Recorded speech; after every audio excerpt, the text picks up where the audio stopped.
इस वीडियो में मैं आपसे बात करूंगा आज नए साल पर अधीनस्थ बोर्ड के अध्यक्ष आलोक राय जी ने ट्वीट के माध्यम से दो भर्ती परीक्षाओं के फाइनल रिजल्ट को लेकर अपडेट दी है। वे कौन सी दो भर्ती परीक्षाएं हैं उसके बारे में चर्चा करूंगा। उससे पहले आप सभी को नव वर्ष की हार्दिक शुभकामनाएं।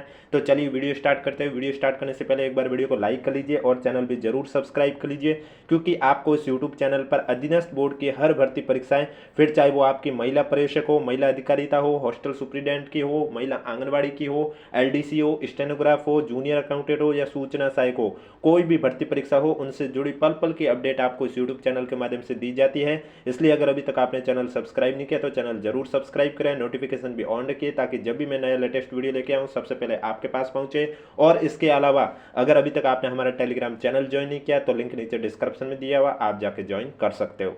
तो जैसा कि कल के वीडियो में मैंने आपको कहा था कि जो आंगनवाड़ी भर्ती परीक्षा है जो कि कोर्ट में फंसी है, उसकी सुनवाई आपके 6 जनवरी को लेकर इसकी सुनवाई होगी। अब वो 6 जनवरी को जो भी सुनवाई होगी वो तो मैं आपको बता दूंगा, लेकिन अभी आंगनवाड़ी भर्ती परीक्षा का फाइनल रिजल्ट कब जारी होगा इस पर अधीनस्थ बोर्ड के अध्यक्ष आलोक राय जी ने कहा है। आप देख सकते हो, जब किसी स्टूडेंट द्वारा पूछा गया है कि आंगनवाड़ी सुपरवाइजर भर्ती का रिजल्ट कब तक आएगा, तो इस पर अधीनस्थ बोर्ड के अध्यक्ष आलोक राय जी ने कहा है कि आंगनवाड़ी सुपरवाइजर भर्ती का रिजल्ट भी 3 जनवरी का प्लान कर रहे हैं, यानी कि 3 जनवरी को आंगनवाड़ी भर्ती परीक्षा का रिजल्ट जारी किया जाएगा।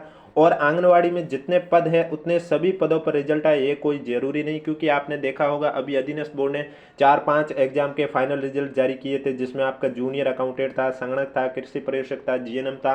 तो इन सभी में जितने पद है उन सभी पदों का रिजल्ट नहीं आता है। कुछ पद हो सकता है कोई कोर्ट केस के वजह से फंसे है, कोई स्टूडेंट की मेडिकल जांच रिपोर्ट बाकी हो, तो ऐसे मामले को लेकर इनके जो पेंडिंग रिजल्ट है वो बाद में जारी किए जाते हैं। तो पहले जितने रिजल्ट इन्हें जारी करने होते हैं वो कर देते हैं। अब वो रिजल्ट आने पे ही पता चलेगा कि आंगनवाड़ी सुपरवाइजर भर्ती परीक्षा के फाइनल जो पद है टोटल, उन पदों में से कितने पदों का रिजल्ट जारी किया है। और वो जैसे ही 3 जनवरी को जारी किया जाएगा आपको यूट्यूब चैनल के माध्यम से बता दिया जाएगा, और फाइनल रिजल्ट में आपको कट ऑफ भी बता दी जाएगी। ये भर्ती कोर्ट में इसी वजह से अटकी थी क्योंकि इसमें कट ऑफ का कहीं उल्लेख नहीं किया गया था जब 20 सितंबर को रिजल्ट जारी हुआ था, और स्टूडेंट के इंडिविजुअल मार्क्स है वो भी नहीं बताए गए, चाहे वो ईमेल के माध्यम से बताया या एसएमएस के माध्यम से, वो भी नहीं बताया गया। तो फाइनल रिजल्ट में आपको कट ऑफ तो देखने को मिलेगी, लेकिन फाइनल रिजल्ट कितने पदों का आएगा वो तो जब 3 जनवरी को रिजल्ट आएगा तभी पता चलेगा। फिलहाल मैं आपको हर कैटेगरी में कितने पद है उसके बारे में भी इसी वीडियो में चर्चा करूंगा, इसलिए वीडियो को बिना स्किप किए कंप्लीट देखें। तो पहली तो खुशखबरी नए साल की यही है कि 3 जनवरी को आपको आंगनवाड़ी भर्ती परीक्षा का फाइनल रिजल्ट देखने को मिलेगा, और जैसे रिजल्ट जारी होगा आपको इस यूट्यूब चैनल के माध्यम से बता दिया जाएगा, इसलिए इस चैनल से जुड़े रहिए। और 3 जनवरी को आपको क्या देखने को मिलेगा, तो आप देख सकते हैं जब किसी स्टूडेंट द्वारा पूछा गया कि सर जी कृपा करके वुमेन सुपरवाइजर यानी कि महिला पर्यवेक्षक जिस परीक्षा का आयोजन 13 जुलाई को किया गया था उसका फाइनल रिजल्ट 3 जनवरी को जारी करने की कोशिश करें, तो इस पर अधीनस्थ बोर्ड के अध्यक्ष आलोक राय जी ने कहा था कि जी ये प्रयास है कि 3 जनवरी को विमेन सुपरवाइजर का भी रिजल्ट निकाल दे, यानी कि 3 जनवरी को 2 एग्जाम के फाइनल रिजल्ट जारी होने वाले, एक महिला आंगनवाड़ी जिस परीक्षा का आयोजन 22 जून को किया गया था, और दूसरा महिला पर्यवेक्षक जिस परीक्षा का आयोजन 13 जुलाई को आयोजित हुआ था। इन दोनों का फाइनल रिजल्ट आपके 3 जनवरी को निकालने का प्रयास कर रहे हैं अधीनस्थ बोर्ड के अध्यक्ष आलोक राय जी। और जैसे ही इन दोनों का रिजल्ट जारी होगा उस रिजल्ट की पीडीएफ आपको हमारे टेलीग्राम चैनल पर देखने को मिलेगी, जिसका लिंक नीचे डिस्क्रिप्शन में दिया हुआ है, और रिजल्ट की जानकारी और कट ऑफ कितनी की उसकी चर्चा आपको इसी यूट्यूब चैनल पर देखने को मिलेगी। महिला पर्यवेक्षक में भी जितने पद है उन सभी पदों का रिजल्ट आए ये कोई जरूरी नहीं, बाकी रिजल्ट आने पर ही पता चलेगा कि टोटल पदों में से कितने पदों का रिजल्ट आया है। और फिलहाल इसी वीडियो में मैं आपको पदों की कैटेगरी वाइज बारे में भी चर्चा करूंगा कि जनरल में कितने पद है, एससी में कितने हैं, एसटी में कितने हैं, इसके बारे में भी चर्चा करूंगा, इसलिए वीडियो को बिना स्किप किए कंप्लीट देखें। एक और खुशखबरी वो है आपको मैं बता देता हूं, एक और कौन सी खुशखबरी है, वो आपके महिला अधिकारिता भर्ती परीक्षा हुई थी उसकी डीवी कब होगी, तो उसको लेकर आज अपडेट दे दी है अधीनस्थ बोर्ड के अध्यक्ष आलोक राय जी ने। उन्होंने बताया वुमेन सुपरवाइजर वुमेन एम्पावरमेंट विभाग स्क्रूटिनी फॉर्म 7 जनवरी से भरने का प्लान कर रहा है। डीवी का विभाग के जनवरी के तीसरे हफ्ते, यानी कि महिला अधिकारिता जिसमें आपको मालूम है इस ये एग्जाम पुरुष भी दे सकते हैं, 25% इतना हिस्सा भी उनका भी है, क्योंकि महिला पर्यवेक्षक महिला आंगनवाड़ी सिर्फ और सिर्फ फीमेल कैंडिडेट के लिए था, लेकिन इसमें 25% पार्ट पुरुष भी हिस्सा लिया था उन्होंने भी। तो महिला अधिकारिता भर्ती परीक्षा के जो स्क्रूटिनी फॉर्म है वो आपके 7 जनवरी से शुरू करने का प्लान है विभाग द्वारा, और इसकी जो डीवी है वो विभाग तीसरे हफ्ते जनवरी के तीसरे हफ्ते में शुरू करने का प्लान है। अब इसमें 1.5 गुना को शामिल करेंगे या 2 गुना को शामिल करेंगे वो तो जब भी डीवी शेड्यूल आएगा तभी पता चलेगा, और डीवी शेड्यूल जब भी जारी किया जाएगा आपको इस यूट्यूब चैनल के माध्यम से बता दिया जाएगा, इसलिए चैनल से जरूर जुड़े रहें। और 3 जनवरी को आपका 2 फाइनल रिजल्ट के अलावा आपको स्टेनोग्राफ भर्ती परीक्षा का स्कोर कार्ड भी देखने को मिलेगा। और वो भी स्कोर कार्ड कैसे चेक करना मैं 3 जनवरी को आपको इसी यूट्यूब चैनल के माध्यम से बता दूंगा कि 3 जनवरी को बोर्ड द्वारा स्टेनोग्राफ भर्ती परीक्षा के जो आपके मार्क्स हैं वो जारी कर दिए जाएंगे। एक आपके हॉस्टल सुप्रीडेंट ग्रेड सेकंड भर्ती परीक्षा की बात करें तो इसका आप सभी को मालूम है, हॉस्टल सुप्रीडेंट ग्रेड सेकंड की बात करें तो इसके स्क्रूटनी फॉर्म कल की डेट में शुरू हो चुके थे, जो कि 6 जनवरी तक आपके इसके स्क्रूटनी फॉर्म भरे जाएंगे। और इसके बाद विभाग के कार्यालय में इसका आपका डीवी होगा, और डीवी में आपके इसमें मालूम है 2 गुना कैंडिडेट को बुलाया गया, और डीवी शुरू होगी आपके 15 जनवरी से लेकर 27 जनवरी तक आयोजित की जाएगी। अब 15 जनवरी से 27 जनवरी के बीच में अगर कोई स्टूडेंट अनुपस्थित रहता है, किसी कारणवश किसी का कोई एग्जाम आ जाता है या कोई और कारण की वजह से डीवी में उपस्थित नहीं हो पाता है, तो उनके लिए एक अलग डे रखा है 28 जनवरी, यानी कि जो अनुपस्थित रहते हैं वे 28 जनवरी को आकर अपना डीवी करवा सकते हैं। बाकी सूचना सहायक भर्ती परीक्षा को लेकर अभी तक कोई अपडेट नहीं आई। सुनने में आया कि जो एब्सेंट कैंडिडेट थे, यानी कि सूचना सहायक भर्ती परीक्षा की बात करें तो इसकी जो डीवी है वो आपके 18 नवंबर से लेकर 20 दिसंबर तक एक बार कंप्लीट हो चुकी है, लेकिन एब्सेंट कैंडिडेट की लिस्ट अभी तक नहीं आई है। सुनने में ये भी आया कि इस वीक तक आपको एब्सेंट कैंडिडेट की लिस्ट भी देखने को मिलेगी, और उसके बाद जैसे ही डीवी कंप्लीट होगी उसके बाद विभाग है वो बोर्ड को रिपोर्ट सौंपेंगे और बोर्ड उसका रिजल्ट जारी करेंगे। लेकिन उससे पहले जो 9 जनवरी को कोर्ट का फैसला क्या आता है उस पर डिपेंड करता है, क्या कोर्ट है वो नेक्स्ट हियरिंग डेट देगा या 9 जनवरी को फाइनल फैसला दे देगा। जो भी 9 जनवरी को फैसला आएगा आपको इस यूट्यूब चैनल के माध्यम से बता दिया जाएगा। बाकी सीएचओ भर्ती परीक्षा के बारे में बात करें तो उसकी डीवी लगभग कंप्लीट हो चुकी है। अधीनस्थ बोर्ड के अध्यक्ष आलोक राज जी ने पहले भी जानकारी दी थी कि इसी महीने के सेकेंड वीक तक आपको सीएचओ भर्ती परीक्षा का फाइनल रिजल्ट भी देखने को मिल सकता है। और उसके बाद डिपार्टमेंट एनएचएम डिपार्टमेंट, क्योंकि ये डिपार्टमेंट पहले जीएनएम की डीवी करवाई, फिर सीएचओ की कराई, और अभी ये एएनएम की डीवी करवाएंगे। और एएनएम को लेकर शेड्यूल जब भी जारी किया जाएगा डीवी का आपको इस यूट्यूब चैनल के माध्यम से बता दिया जाएगा, इसलिए इस चैनल से जुड़े रहिए। अगर अभी तक आपने चैनल सब्सक्राइब नहीं किया तो चैनल जरूर सब्सक्राइब करें। हॉस्टल सुप्रीडेंट माइनॉरिटी डिपार्टमेंट वालों को लेकर अभी तक ऐसी कोई अपडेट नहीं आई, लेकिन ये सुनने में जरूर आया कि इसी वित्त वर्ष में आपको ज्वाइनिंग भी मिल सकती है। तो उस हिसाब से देखा जाए तो इसकी भी अपडेट आपको इसी मंथ में यानी कि जनवरी माह में देखने को मिलेगी। इसके अलावा एलडीसी के लिए जो आपका मॉक टेस्ट के लिए लिंक है वो आपके 7 जनवरी के आसपास बोर्ड द्वारा जारी कर दिया जाएगा। सीईटी ग्रेजुएशन और सीईटी 12th का जो रिजल्ट है वो आपको इसी मंथ में देखने को मिलेगा। पशु परीक्षक की आंसर की भी आपको इसी मंथ में देखने को मिलेगी। तो चलिए अब बात करते हैं आंगनवाड़ी और महिला पर्यवेक्षक में आपके पद कितने हैं। और जरूरी नहीं, मैंने आपको पहले भी कहा जितने पद हैं उन सभी पदों का रिजल्ट जारी किया जाए। रिजल्ट कोई कोर्ट केस की वजह से तो कोई चिकित्सा प्रमाण पत्र को लेकर उनकी जांच को लेकर सुनने में ये भी आया था जो कैंडिडेट थे उन्हें फरवरी में बुलाया गया, तो उनका रिजल्ट वैसे भी जारी नहीं हो पाएगा, तो उनका रिजल्ट पेंडिंग में रहेगा। फिर उनका रिजल्ट जब भी जारी किया जाएगा तो आपको इस यूट्यूब चैनल के माध्यम से बता दिया जाएगा।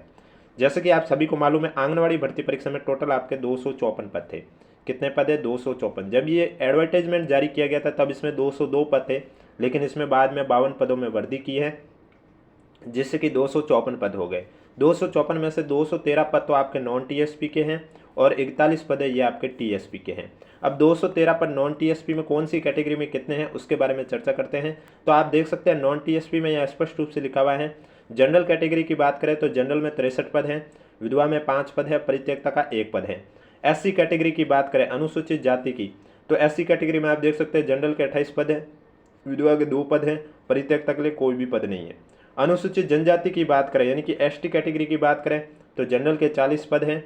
इसके बाद बात करें अन्य पिछड़ा वर्ग की यानी कि ओबीसी कैटेगरी की बात करें तो ओबीसी कैटेगरी में आप देख सकते हैं सामान्य महिला के 37 पद हैं, विधवा के 3 पद है, परित्यक्ता के लिए कोई भी पद नहीं है।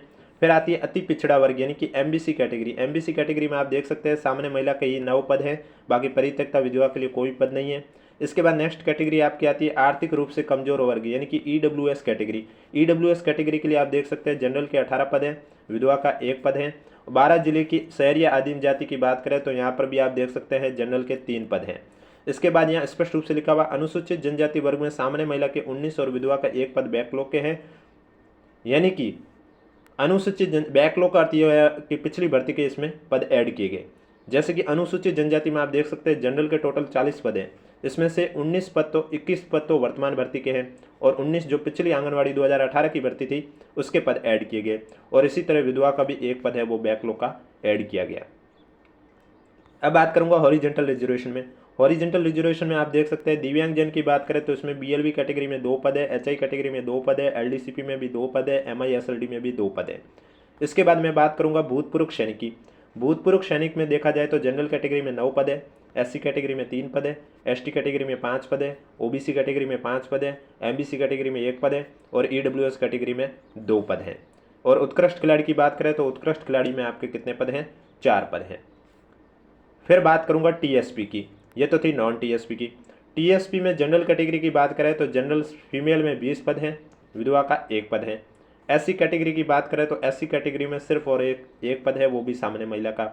और एसटी कैटेगरी की बात करें तो एसटी कैटेगरी में आप देख सकते हैं सामान्य महिला के 18 पद है, विधवा का 1 पद है। इसमें भी बैकलॉग के 2 पद ऐड किए गए हैं। अनुसूचित जनजाति में 2 पद बैकलॉग के भी है, यानी कि 18 में से 16 पद वर्तमान भर्ती के हैं और 2 पद है वो आपके पिछली भर्ती के ऐड किए गए। अब मैं बात करने जा रहा हूँ हॉरिजेंटल रिजर्वेशन में। हॉरिजेंटल रिजर्वेशन में आप देख सकते हैं विशेष योग्यजन में बीएलबी में 1 पद है, एचआई में भी 1 पद है।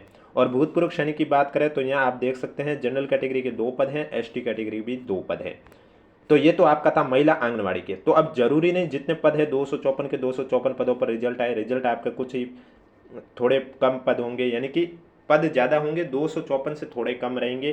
कोई कोर्ट केस के वजह से जिनका कोर्ट केस में मामला अटका हुआ है या फिर जिनका चिकित्सा संबंधी प्रमाण पत्र दिखाना है तो उनका डीवी को लेकर अटका है तो उनका रिजल्ट जारी नहीं किया जाएगा, उनका रिजल्ट बाद में जारी किया जाएगा।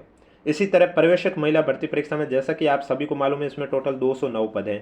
209 पद में से नॉन टीएसपी के 164 पद हैं और टीएसपी के आपके 45 पद हैं। अब जरूरी नहीं इसका भी रिजल्ट आपके 209 के 209 पदों पर आए, जितने पदों पर आएगा वो आपको बता दिया जाएगा 3 तारीख को। जैसे ही आपका रिजल्ट आउट होगा आपको इस यूट्यूब चैनल के माध्यम से बता दिया जाएगा, इसलिए चैनल से जुड़े रहिए। अगर अभी तक चैनल सब्सक्राइब नहीं किया तो चैनल जरूर सब्सक्राइब करें। सबसे पहले नॉन टीएसपी के 164 पदों की बात करें तो आप देख सकते हैं जनरल कैटेगरी में फीमेल के 46 पद है, विधवा के 3 है, परित्यक्ता का कोई पद नहीं है। एससी कैटेगरी में बात करें तो एससी कैटेगरी में जनरल सामान्य महिला की 20 पद है, विधवा का 1 पद है।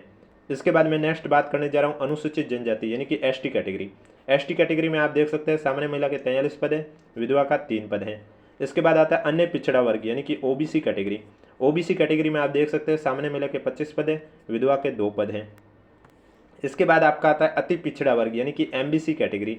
एमबीसी कैटेगरी में आप देख सकते हैं सामान्य महिला के 6 पद है। आर्थिक रूप से कमजोर वर्ग की बात करें यानी कि ईडब्ल्यूएस कैटेगरी की बात करें तो इसमें आप देख सकते हैं सामान्य महिला के 12 पद हैं, विधवा का 1 पद है। 12 जिले की शहरी जनजाति की बात करें तो यहाँ पर भी आप देख सकते हैं सामान्य महिला के 2 पद हैं। अब इसमें भी आप देख सकते हैं अनुसूचित जनजाति की बात करें तो इसमें सामान्य महिला के जो 43 पद है इसमें से 29 पद पिछली भर्ती के हैं और विधवा के 2 पद है, ये भी बैकलॉग के ऐड किए गए हैं। अब बात करूंगा हॉरिजेंटल रिजर्वेशन की।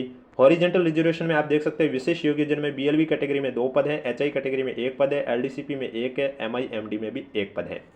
भूतपूर्व सैनिक की बात करें तो भूतपूर्व सैनिक में जनरल कैटेगरी के 6 पद हैं, एससी कैटेगरी में 2 पद हैं, एसटी कैटेगरी में 5 पद है, ओबीसी कैटेगरी में 3 पद है, एमबीसी कैटेगरी में 1 पद है, ईडब्ल्यूएस कैटेगरी में भी 1 पद है। और उत्कृष्ट खिलाड़ी की बात करें तो उत्कृष्ट खिलाड़ी में आपके 2 पद हैं। ये तो आपके थे नॉन टीएसपी के। अब बात करूंगा टीएसपी के। उससे पहले एक बार वीडियो को लाइक कर लीजिए, चैनल भी सब्सक्राइब कर लीजिए। टीएसपी में टोटल 45 पद है, जिसमें से जनरल कैटेगरी की बात करें तो सामने महिला के 20 पद हैं, विधवा का 1 पद है, परित्यक्ता के लिए कोई भी पद नहीं है। अनुसूचित जाति की बात करें तो अनुसूचित जाति यानी कि एससी कैटेगरी, इसमें सामान्य महिला के 2 पद हैं। और एसटी कैटेगरी की बात करें यानी कि अनुसूचित जनजाति तो इसमें सामान्य महिला के 21 पद है, विधवा का 1 पद है। अब बैकलॉग के पद भी इसमें भी ऐड किए गए हैं जो कि अनुसूचित जनजाति यानी कि एसटी कैटेगरी में सामान्य महिला के 5 पद बैकलॉग के यानी कि वर्तमान भर्ती के 16 है और 5 पद बैकलॉग के ऐड किए गए हैं। हॉरिजेंटल रिजर्वेशन की बात करें तो आप देख सकते हैं दिव्यांगजन कैटेगरी में बात करें तो बीएलबी में 1 पद है, एचआई में भी 1 पद है।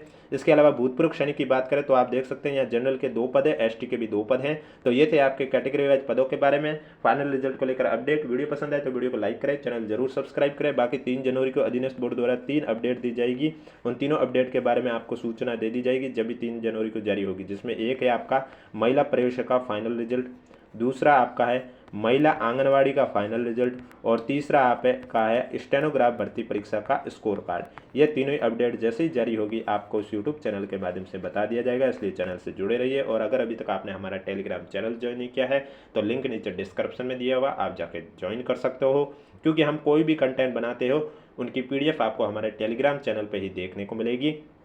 और टेलीग्राम चैनल का लिंक मैंने आपको अभी बताया है नीचे डिस्क्रिप्शन में, कमेंट बॉक्स में भी पिन किया हुआ, आप जाके ज्वाइन कर सकते हो।